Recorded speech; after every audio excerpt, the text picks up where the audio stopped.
Hi everyone, this is Vinesh Sukumaran. Welcome to the Positive Behavior Podcast. As you know, this is a space where I talk about applications of positive psychology as well as ways to develop and demonstrate positive behavior in life. So this is the third season of the Positive Behavior Podcast. If you've been following the story, one of the transitions that happened was I used to talk about specific ideas, insights from my coaching sessions, from my book, and so on. At some point, I sort of woke up to the fact that, wow, I know all these wonderful people, all these amazing people in my life, and I should bring them into my podcast as guests and get them to talk about positive behaviors and what happened in their life, and get them to share their pearls of wisdom. So that's pretty much what I did. This is episode 6 of season 3. It's called Life Lessons from Friends and Family. You'll find it on Spotify, you'll find it on Google Podcasts, you'll find it on Apple Podcasts. From this particular season, you'll also find it on YouTube. So you can go to YouTube and look for, just search for Vinesh Sukumaran, right? So my guest today is another really close friend. So if you watched the last episode, you must have seen my other friend, Adarsh Hariharan or Adi Hariharan. And like him, also my guest today and we went to the same school. In fact, I'm just thinking, last year when he turned, last year on his birthday, we sort of set up this whole prank, and I said, I'm doing this session, and I'm inviting you over as a guest to speak.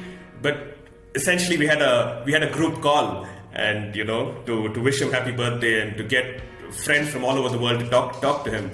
But here we are, now today he's an actual guest. And what can I say about Sunil? Well, one thing that stands out is his entrepreneurship ability. Like for example, when a lot of us were in class 12 and just sort of trying to get into an undergrad program and so on, Sunil was already running a business and also helping set up another new business for somebody he knows. And so I think it probably ran in his family, but that's something which is remarkable about him. He's a great businessman. The other thing I think which also stands out for me about Sunil, another great positive behavior, is he's I think a really kind person. I've noticed this.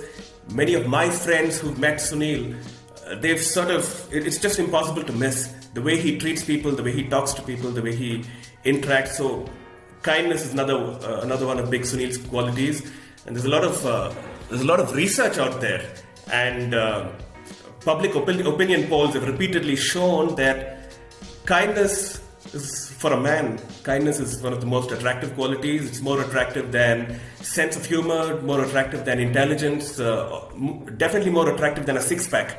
So Sunil, by the way, I call him Sunzi. I don't know how that started. I think I probably picked it up from his brother Satish, but I also don't remember. So Sunzi, welcome to the Positive Behavior Podcast. Thanks for being here. Hi, Vin. Thank you for having me. Sure. So Sunil, I know a lot about you. Before we get in, you want to say something about yourself, about your background, what you do. Sometimes the messenger is as if not more important than the message, right? So the audience here and the listeners of this podcast know where these great ideas are coming from. You want to say something about yourself before we start? Well, sure. I'm 41 years old now, and pretty much spent most of my life here in Bangalore. And yes, I do. I've been in a family business ever since. Right out of maybe 12th, it was kind of like, going, actually, it was before that. We used to, go to the shop, right when we had summer holidays and things like that. And then by the time I hit 12th, I was working alongside studying. So I would go to a morning college and then, go to the shop after that. So it's been, that's what I've been doing for, I don't know how many years now, 20 years now. And other than that, of course, I love to, work out, and about it. I like to dance. And so I've been salsa dancing on and off also for the last, I don't know, many years now. And man. Sure. Thanks, Sanjay. So, one of the ideas in positive psychology is about leisure. What people do outside of work, apart from work, is studied, and there is a sense that if you're having a good life, you also have enough time to do. You have enough free time. You have enough time to do other things in life. So, what is it that you do apart from work, apart from your business, apart from what you do right now? What else do you do? What's your idea of having fun? I mean, I know for a fact that for us, I think it's mostly the fun and leisure part of life where our lives sort of intersect or overlap, right? So you want to tell the folks here something about what you do for having fun, what you do apart from work? Sure. Well, of course, one of the things that we do and which I really enjoy is getting together with a few close friends and having a drink. And I'm not a large group kind of person. I like it when it's more, intimate with maybe 3 people, 4 people, and and we can really just share stuff about our lives, and and of course just fool around. It's really just good to just have that beer and just shoot the breeze. And other than that, I do enjoy watching sitcoms and laughing really loudly. And of course, apart from that, like I mentioned earlier, I like to dance. I like physical movement in my body. So it could be working out at home, or going for a dance class. Or I used to run quite a bit earlier, those are activities that I really enjoy also. Yeah. Right. So one of the things that positive psychology is essentially about is looking at and expanding on what's going well. Okay, and that's one of the things that I've been trying to do and bring out from people I'm interviewing here. So the people out there, generally, when they try to search for something, read a book, the whole sphere of self-help, people are constantly after trying to find out what's going well or what somebody did right? And in some sense, a big part of the world is doing the opposite. Like, even after we finish this recording and I send it to you and you share it with your friends, I can take a bet that there'll be a few folks out there who tell you what's not right and why you should have said something better, or what could improve. And I think that's partly humanity, and that's partly also, like, if you pick up the newspaper, there's a lot of negative news and so on. So I'd like to focus on what's gone well, especially with respect to your life. What are some things that you did right?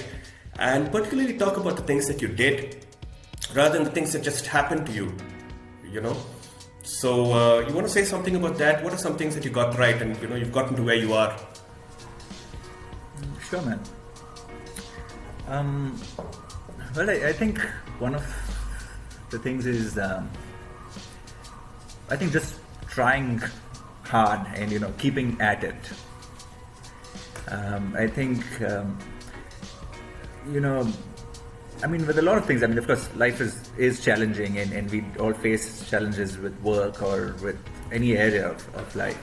But I think one of the things that I can say that worked for me, and is that I think I've kept on at things, and if things don't work, I still try again and come back to it again, and maybe try and work it out in my head, saying, what did I do? What can I do about this, which might work this time? And so really, like, a sense of just keeping on at it has definitely helped me with my work. It's helped me with my dancing, or just personally, in terms of, I think, dealing sometimes with just the struggles of life. And the other thing I think has been also about really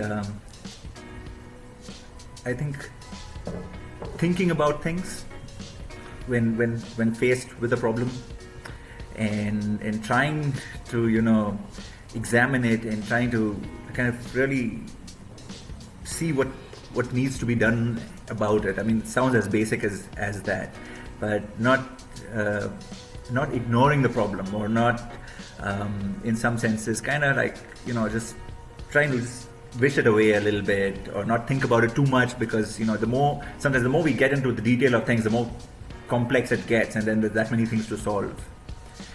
So, but I think for me it's helped to sit down and sit with that and deal with that, because it gives a better solution finally. Because if not, I've seen that when I try to kind of half-ass something, there's usually another issue which crops up after that, and then you're like, damn, I've got to kind of I have to deal with that now, and or whatever it is. So Right. I think I think that's helped to kind of try and break my head with it. Sometimes does lead to some amount of analysis paralysis, or it takes longer to action something, but I think it helps to be a little bit more thorough about examining the problem and then going about it. And lastly, I think, and similar to what I said in the beginning, I think in terms of keeping at it, I think is that I've personally taken action when something has not worked, and like I said, if I don't know how to, I'll try to get some help, or I will, but take some action to kind of go back to the same thing again, and not just give up on it, and or. Yeah. So let me just recap that. So one is you just stay at it. The other thing is you think about it. You take time to think about it, really think about it, and then do something about it, and the right sort of solutions come to you.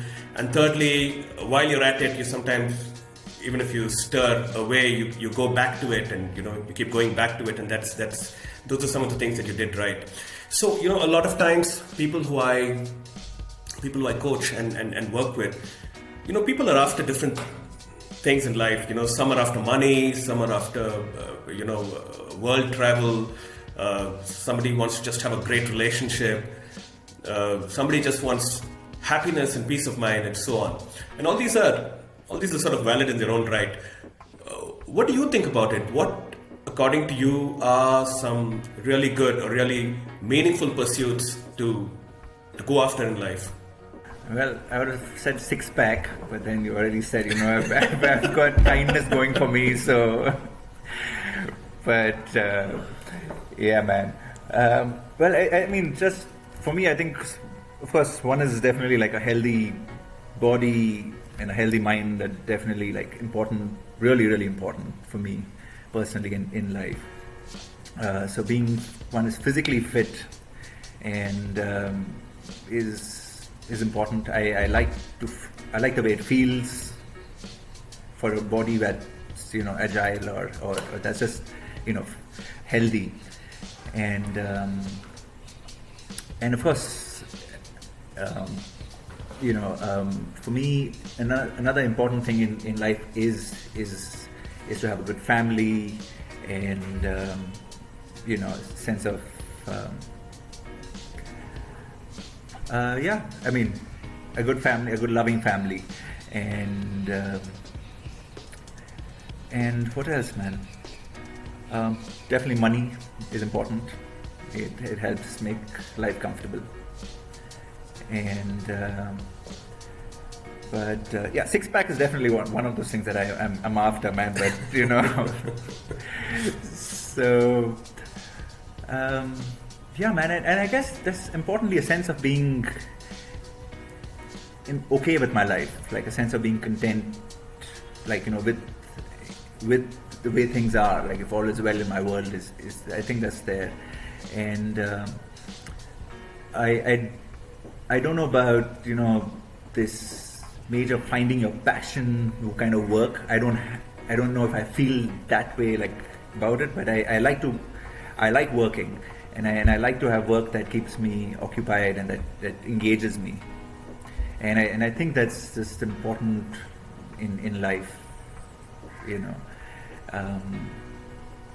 So for me, I think to kind of this thing is, yes, you know, health and wealth, family, you know, being busy, and like I said, a sense of feeling content with the way life is going. Yeah. So, I mean, you sort of recapped it yourself. So, health, wealth, six pack, and a sense of being all right and feeling good about where you are. So, one of the ways of looking at what's going right and exploring that is to look at people's strengths, or to just say to look at strengths. It can be a person's strength, it can be a team's strength, or it can be an organization's strength, a family's strength, and so on. So, can you talk a bit about what are some of your strengths? What do you think are some of your strengths? And talk about two things. One is, how did these become your strengths? Were you just born with them? Did it just come to you naturally without doing anything? Or what happened? And secondly, also talk about how these strengths have really helped you in life.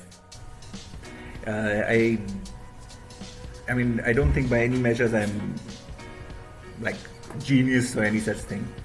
But I think I have, a reasonably decent intelligence, and I think that's really helped with terms of whatever I do in terms of my work. I find it helpful because it helps to problem solve. It helps to also like just day-to-day stuff, to look at it and understand it, and and then find a solution for it, and trying to find what options are available, and then find what's the most optimum solution for me at that, or what I think is the most optimal solution at that time.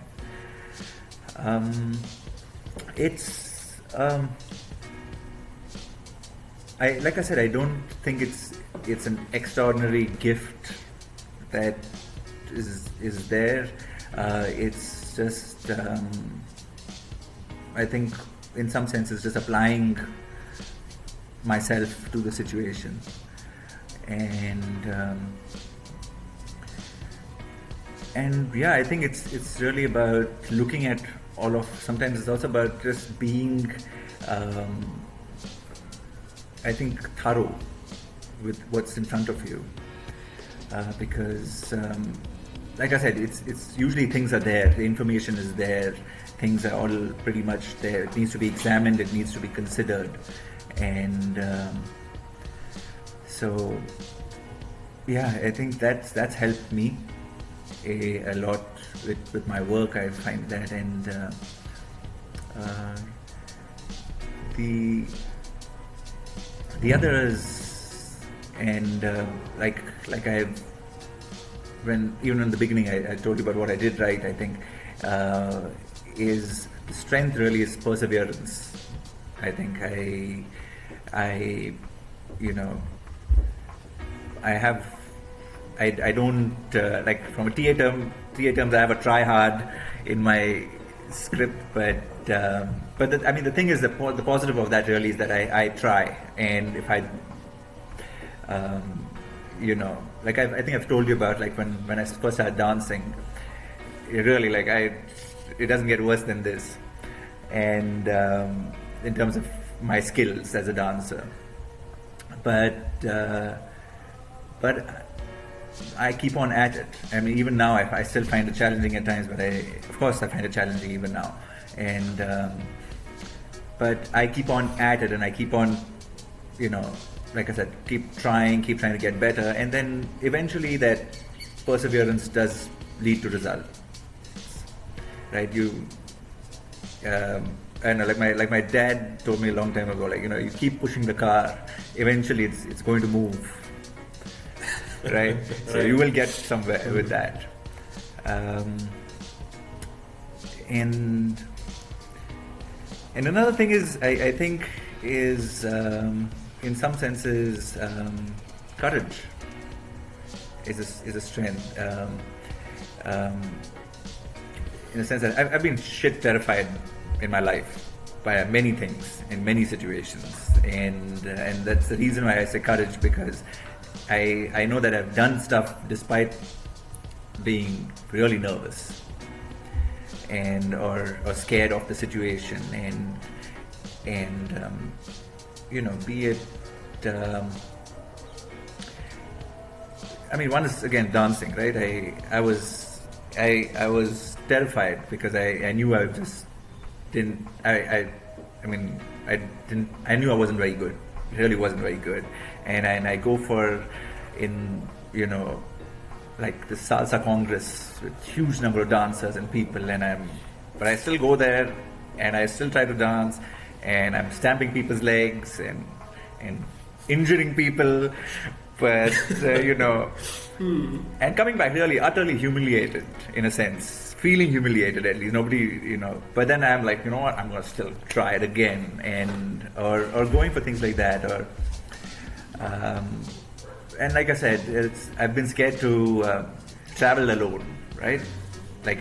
But I've still said, I'm still going to do it because I know it's something I want to do. And once I start doing it, they've been one of the most meaningful experiences I've had, are the ones where I've really been that scared of trying and going for. So yeah. Nice. Thanks for those range of examples, Sunzi, because it really makes the point clear. So I want to just go back to this. So first thing is, you spoke about intelligence, having a sharp mind. I'm going to just park that, because from what you said, it just seemed like you were sort of blessed with it. Okay, so let's just keep that on the side. The other thing is, you said about perseverance. You just keep at it and you keep at it. So that quality. And the third thing which you said was courage. We went to a school and the motto of which was courage is destiny. I did not make that connection. Yes. Right.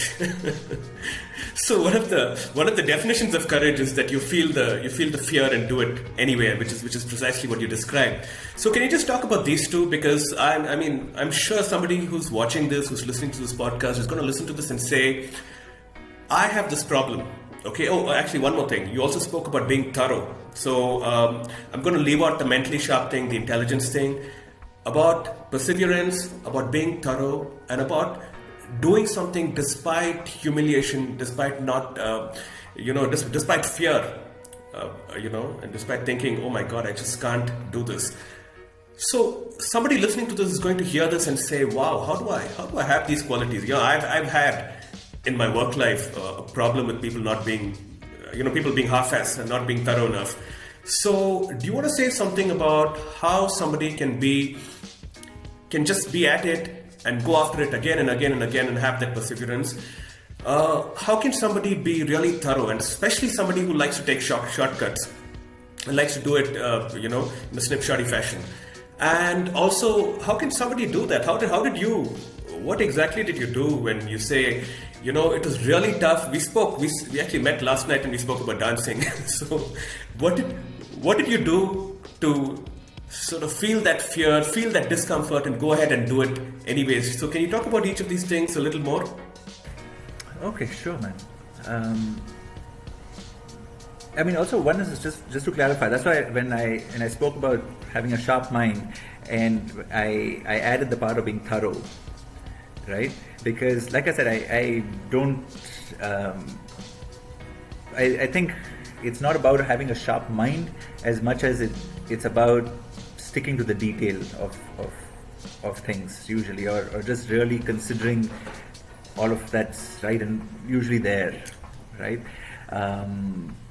So, and that, that's usually more than enough, and you'll find, that gets you through. That's pretty encouraging for everybody who might be listening to this. So yeah, got that. Yeah, that's what I'm trying to say. That it can come across as I like to think I'm intelligent, but like I said, I usually think I'm just being more, in a sense, detail oriented and being more thorough with the information that's available to me, and I'm processing that. That's what I was trying to say with that. Sure. back to your question of how does one, um, you know, build these strengths in a sense, or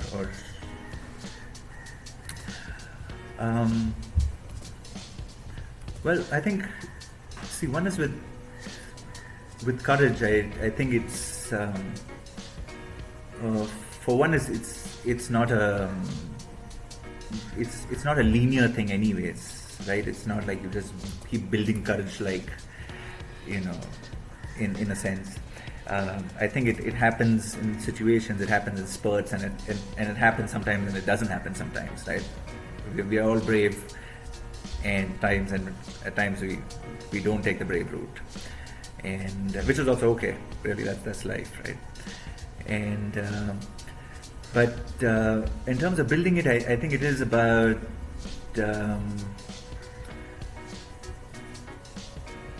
one is really is taking, I think, smaller steps, right? You don't want to take this massive leap right in the beginning, because sometimes that might be too scary to do. And so you take the risks that, you know, you can afford to lose at, right? In a sense. And the other is, I think it's important to consider also that in a situation that there might be a lot of pain attached to not doing what you're doing, right? Because you will lose out on something by not doing that, right? Like in terms of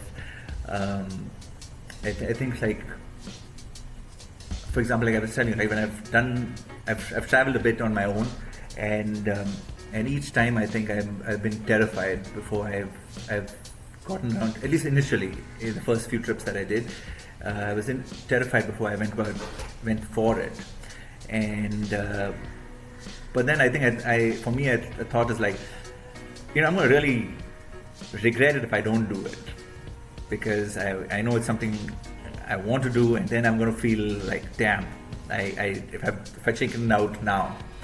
So I think sometimes that kind of weighing that helps. Okay, about being thorough, right? I would like to think that it's really about, you know, trying to do the best you can in that situation, in a sense, right? And I think it's important. It's in terms of building that strength, or it's just about staying with what's the discomfort or the boredom of really. Sometimes it's hard to stay with something, right? Because it's just taxing on the mind, or it's too much to think about, and there might be this, you know, too many fears that get triggered in that moment, and it's easier to kind of let go and find the easy route of not thinking about something. But I think it's about bringing yourself in to say that, you know, again, that if you want a certain result, it's important to stay with it and think about it fully and consider everything that's there in front of you. And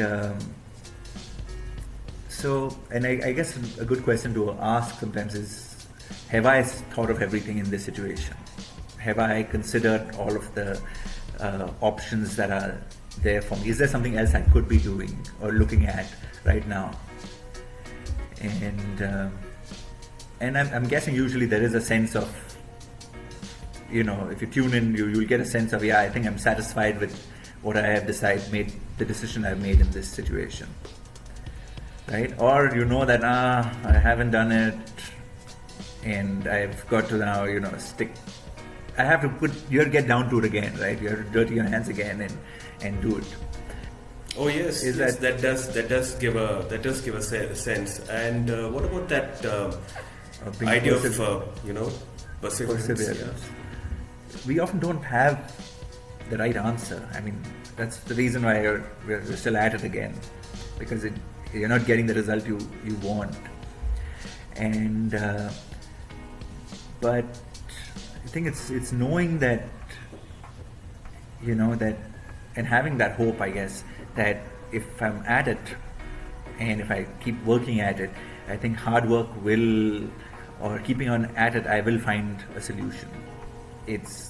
I'll get somewhere with this, man, so I think there's that sense of, I think that's what drives perseverance, right? That hope that I will, if I keep on at it, I will find that answer, or I'll find that solution.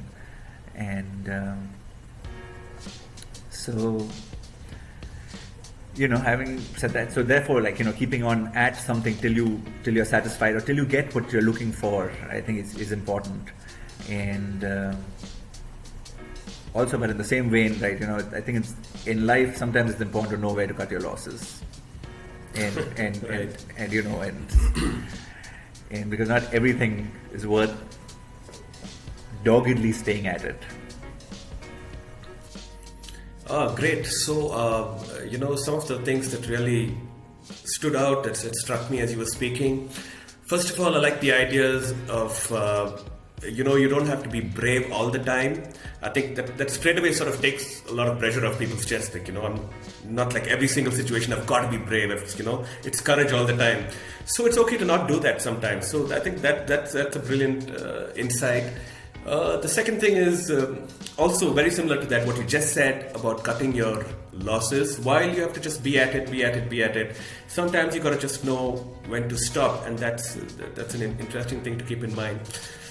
What else stood out? Well, one thing that really stood out is, if you want to be brave, if you want to be thorough, start with small things. Don't take those giant leaps. Don't take those big strokes. I think that's something I can totally relate to. Always been useful in my own life, the lives of people I've coached. I also like that whole idea of asking yourself, have I done the right thing, and have I done everything, within my control, or am I just sort of throwing in the towel? And then you'll get an answer which tells you to do more, or tells you to sort of feel satisfied with where you are. Great. So we've spoken about a lot of these things. One of my observations has been that people seek out help. People try to find a solution to something when things are not going their way, right? When things are going badly. So we've all had, we've known each other well enough to know that we've had tough times in life. So what's helped you? I mean, without talking at all about the tough times, what's helped you get through some of the toughest periods in your life? And once again, I'm not talking about those things which were strokes of luck, or divine intervention. I'm talking about things that you did. So what is it that you did to get through some of the toughest periods in your life? Well, I think one of the things that has helped me sometimes process something really difficult has been journaling, and in a sense of I think I recall this time, when I was when I went to Chennai way back in when I was 23, 22. 99 or 2000. Yes, sorry, yes. Yes, 2000, right? And I was feeling really, really challenged by the work at that point. And I was really, we used to distribute for tips, right? The cassettes and CDs. And I was really I think I was just, for me personally, I was just not satisfied with the way things were going, and I was really afraid that that we might lose this distribution and things like that. But I think it was just a lot of personal demons more than anything else at that time. But really, I remember helping is just me writing down, writing about how I'm feeling, writing about what I can do about the situation, and help sort out, chalk out a plan in a sense, just of kind of sorting that out in that way.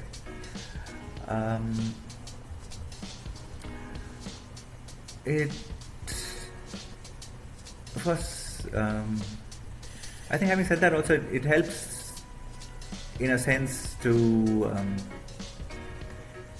reach out to family or friends sometimes just in terms of support. It's not of. I don't think people can solve your problems for you, but it helps to be able to talk about it, or and at least in some senses, unload some of the emotional stuff and unpack it outside with somebody, and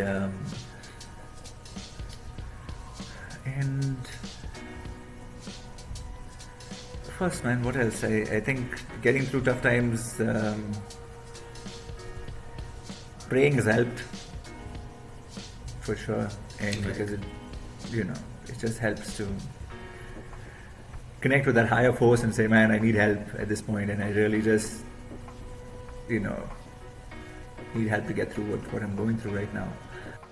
Well, I love these points that you just brought out. So first is journaling, writing things down when you're going through a tough time. Secondly, talking to people. I think so powerful. I think one of the things that a lot of people don't want to do, and especially I've noticed that people not wanting to talk to the people who matter to them the most. They're okay to talk to absolute strangers sometimes. So talking to people. And the third thing is praying to whatever you believe in, or whichever power you believe in, or the universe or God or whatever. Great. A lot of times, when people are going through these tough times, and they're out there trying to find a solution, they're talking to people, or they're searching the internet, and all this is going to go online. And here's what you'll encounter. You'll either land, if you just go to Google and search for a solution to your problem, you either land on a website where you have to read something, or you'll land up in a website where you'll have to watch a video. And the other option is you'll probably have you'll find a coach or a mentor and talk to them live. So leaving that part of it out, reading and watching are two areas, are two ways in which you'll find a solution or an answer to what you're looking for. So do you have any recommendations for people who listen to this podcast, who are listening to this podcast or watching this on YouTube, in terms of books or in terms of movies? And if you like, you can also talk a bit about what these movies or books did for you, so that when people watch them, they know what to expect. Sure. I also want to add on something to the previous point that we did discuss, which is that I think it's all right to even to just talk to a complete stranger in a sense with what you're dealing with, like a therapist, and because even if you can't, like I said, talk about it with the immediate circle of family or friends, and but it just helps to reach out and seek that help if you need it. So that's sure. Just wanted to add that. Thanks for bringing that out, Sunzi, because I think with all the taboo, surrounding different kinds of intervention, especially therapy and psychotherapy, I think it's good for people to be open to the idea of talking to a stranger or a therapist or a coach or whoever. Sure, go on. Yeah, Ben.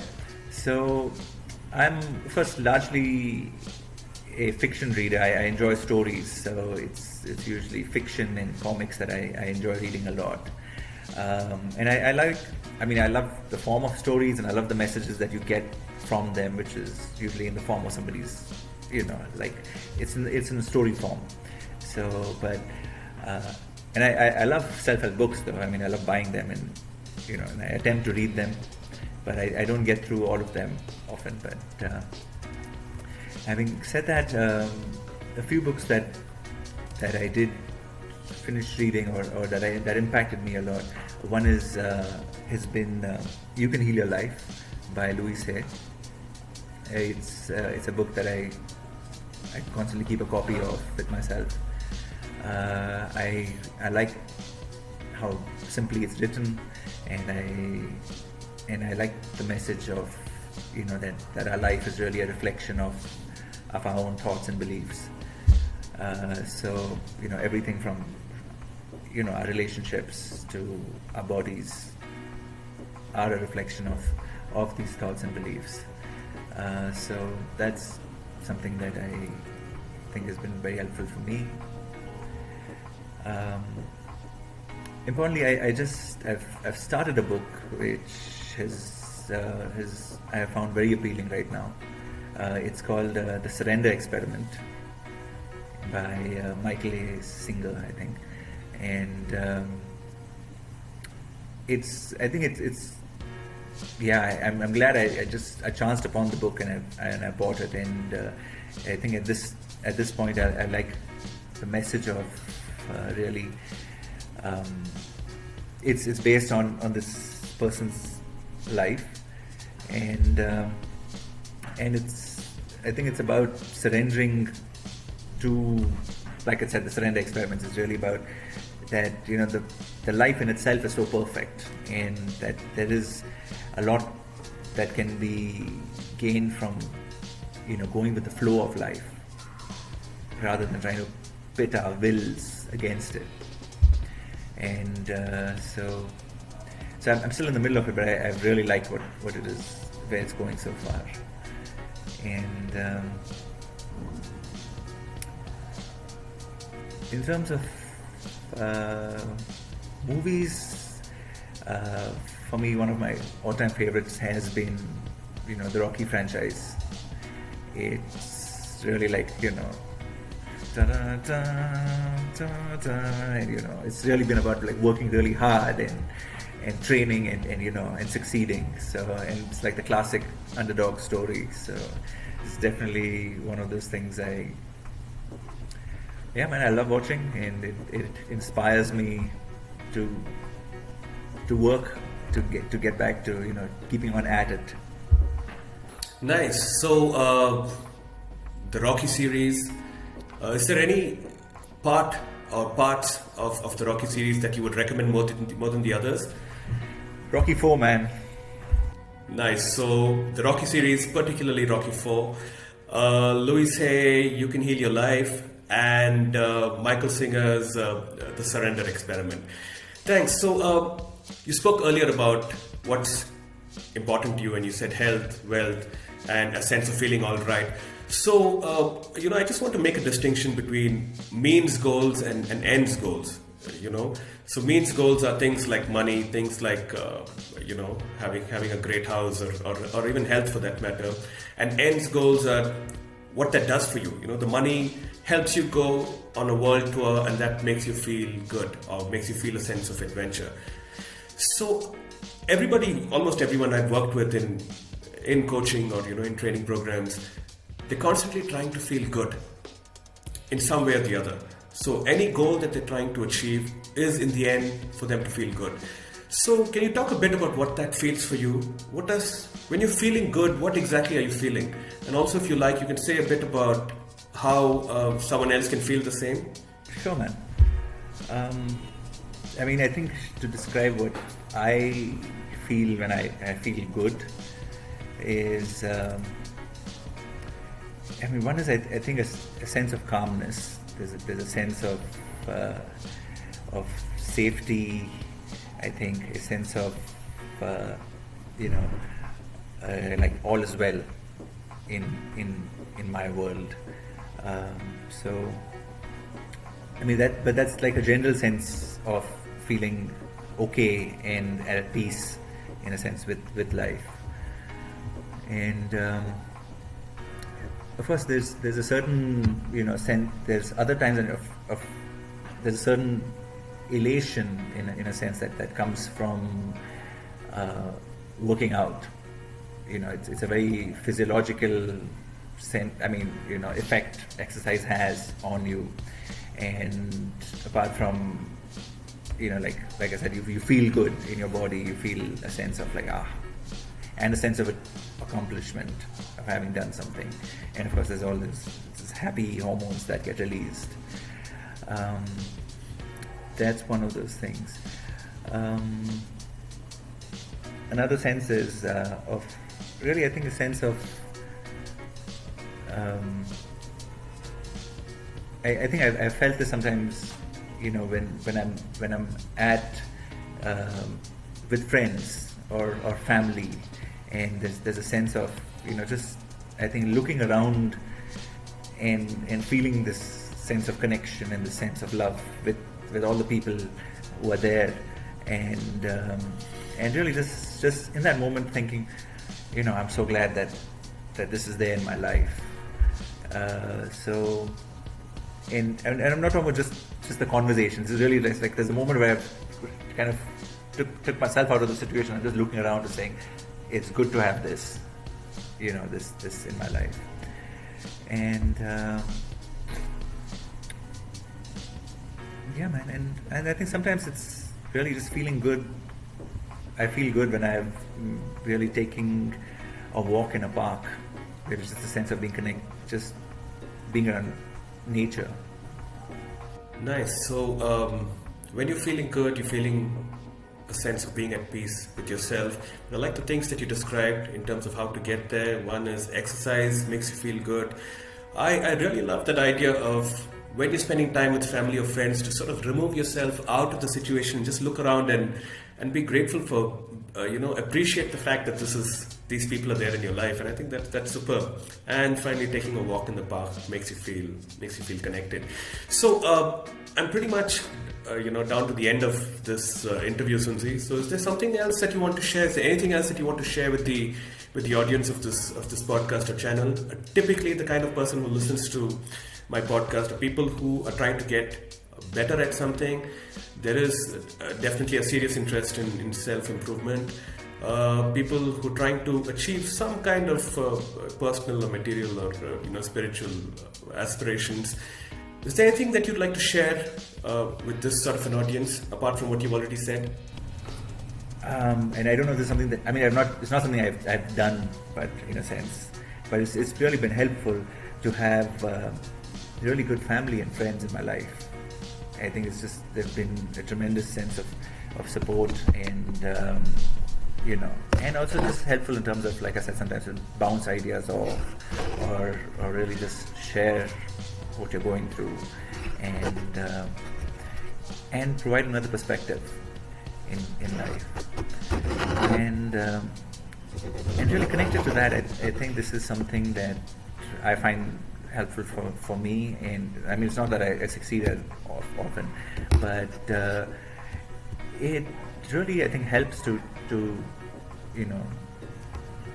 keep your ego aside and really just, I think, for one, ask when you need some help. Actually, not more than asking help. I think it's about, one is really just accepting that yes, you didn't know something in that situation, and saying, okay, hey, and if somebody's really said something that's relevant and important, to really just point that out and say, hey, yeah, I missed out that's great, that's really helpful in this situation, because it helps me learn that this is something that I missed seeing, and it really just, and overall helps the situation also in solving whatever we are solving, right? And at the same time, and sometimes when we don't know something, I think it helps to clearly say, I don't know, and there's no, like I said, park your ego aside and say, I don't know what this is and I don't know how to do this. So, and it helps, and then people can then help you out. Great. So one thing is have family and friends around you and be comfortable bouncing ideas off, sharing things with them. You sort of mentioned that earlier as well. And the second thing is keeping your ego aside and be willing to say that you're wrong, be willing to ask for help, be willing to point out the good stuff around you and sort of integrate it into your life. Great. So thanks, Sunzi. I think I've sort of come to the end of, what I've had to ask you, end of this interview. Thanks for those great insights. Thanks for being here. Thanks for taking the time out and sharing what you had to share. Those of you who are watching and listening to this, if you have something to say, if you want to respond to what you just heard, if you've tried out some of the things that Sunil shared with you and you've used it in your life and some things worked, some things didn't work, whatever, feel free to write to me, email me, message me. You can go to my website, vineshsukumaran.com. You'll find my coordinates there. If you're watching this on YouTube, you can also just put your thoughts in the comments below. And we look forward to hearing from you, right?